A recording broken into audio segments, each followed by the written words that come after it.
every time the airplane goes overhead, I automatically look up. It's a reflex for retired Delta Airlines Captain John Bailey. Flying is still in his blood.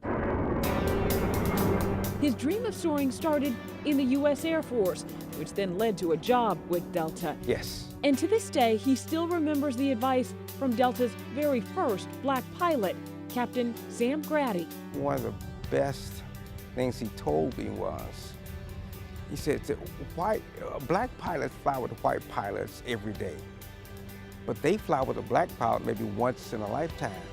He said, so it's up to you to establish the degree of comfort in the cockpit. And that has to make you feel really good to see kind of, you know, a tribute to you here.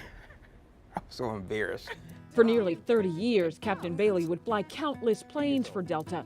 One of them, the exact airplane, is now the centerpiece at the Delta Flight Museum. Oh, I love it. I love seeing it. Isn't it a beautiful it's a gorgeous airplane.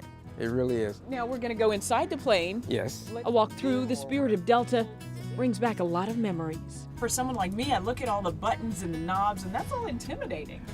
But it's organized in a way that you know exactly where to go. Black pilots like Bailey have been few and far between. A report by the U.S. Bureau of Labor Statistics shows less than 1 in 10 pilots today are black. We were the first all African American. That's why the airline is celebrating milestones one step at a time.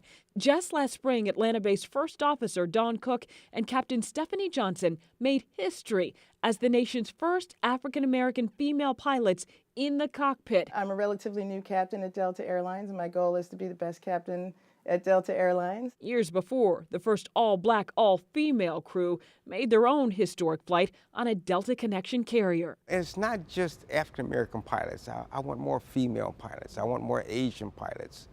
As one of my kids said, you know, airplane doesn't know your skin color. It's just an airplane.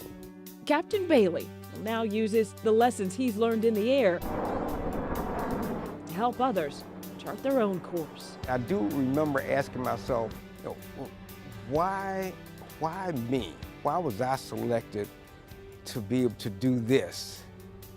But then maybe a few years ago after I retired, I think, you know, why not me? I worked hard, I deserve it. And that's what I tell them, if not me, why not you? Tracy Hutchins, CBS 46 News.